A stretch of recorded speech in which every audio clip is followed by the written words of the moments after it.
Assalamualaikum warahmatullahi wabarakatuh. Perkenalkan, kami dari kelompok 1 PK 2 akan mempresentasikan tentang teknik pengambilan sampel darah.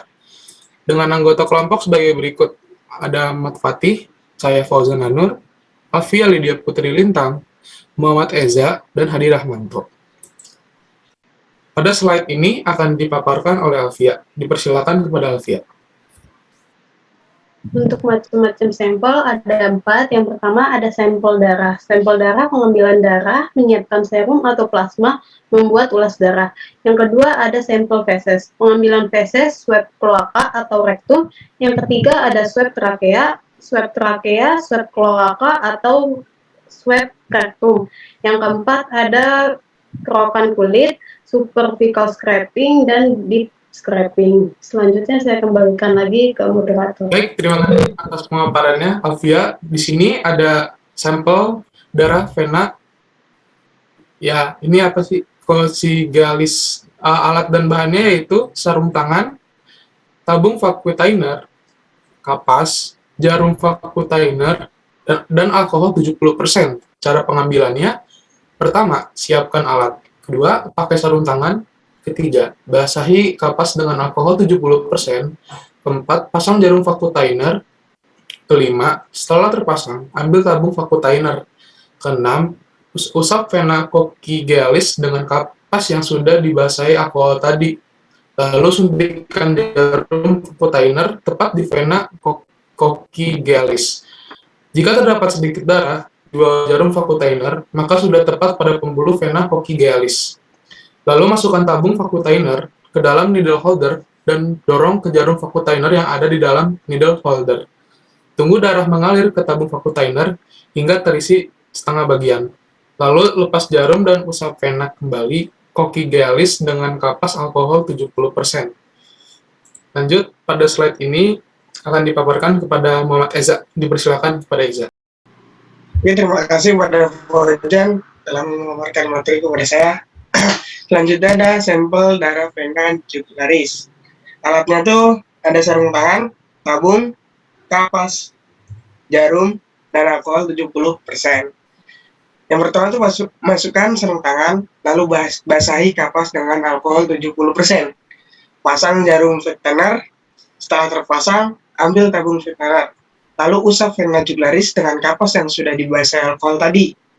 Suntikan jarum vetener tepat di proximal vena jugularis.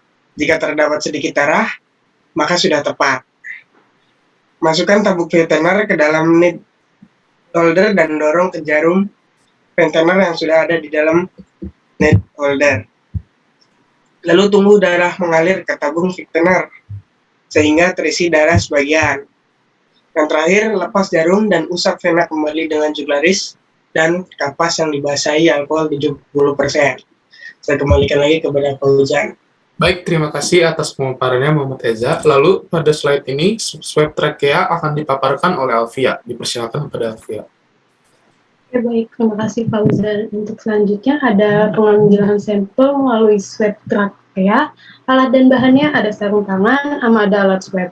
Cara melakukan swab trakea, yang pertama siapkan alat, yang kedua gunakan sarung tangan, yang ketiga buka mulut atau paruh pada unggas dan masukkan alat swab pada trakea. Keempat, dengan lembut lakukan swab pada dinding trakea. Yang kelima, ambil swab sambil membuat gerakan memutar. Dan yang terakhir, letakkan swab pada kontainer dengan media transport. Selanjutnya saya kembalikan lagi ke Fauzan. Baik, terima kasih atas pemaparannya Alfia. Lalu pada slide sampel feses akan dipaparkan oleh Hadi. Dipersilakan pada Hadi. Oke, baik, terima kasih Fauzan Anur atas waktu dan layarnya. Cara pengambilan sampel feses itu yang pertama untuk ruminansia kecil, siapkan alat stool container saat akan melakukan eksplorasi digital. Kemudian untuk ruminansia besar, siapkan sarung tangan saat melakukan eksplorasi rektal. Selanjutnya, ambil feses langsung dari tubuh sapi supaya tidak terkontaminasi. Kemudian letakkan feses ke dalam stool container dengan ditambahkan formalin 10%, lalu diaduk hingga tercampur rata. Dan yang terakhir, tutup stool container dan diamkan feses. Saya kembalikan kepada Fauzan Anur. Baik, terima kasih atas pemaparannya Hadi Rahmanto. Lalu pada slide terakhir akan dipaparkan oleh Ahmad Fatih. Dipersilakan kepada Ahmad Fatih. Baik, terima kasih Fauzan Anur. Di sini saya akan menjelaskan tentang kerokan kulit. Untuk alat dan bahannya ada scalpel dan toples. Cara melakukan kerokan kulit, yang pertama, siapkan toples sampel berisi larutan koh 10% dan pisau. Yang kedua, lakukan kerok hingga berdarah daerah kulit yang diduga terinfeksi parasit scabies. Yang ketiga, masukkan hasil kerokan ke toples sampel berisi larutan koh 10% dan aduk. Selanjutnya, campur debris yang terakumulasi pada pisau kerokan dengan koh di kaca objek. Yang terakhir, tutup kaca penutup dan periksa dengan mikroskop 4 kali sampai 10 kali. Baik, segitu saja saya kembalikan ke moderator. Baik, terima kasih atas pemaparannya, Ahmad Fatih.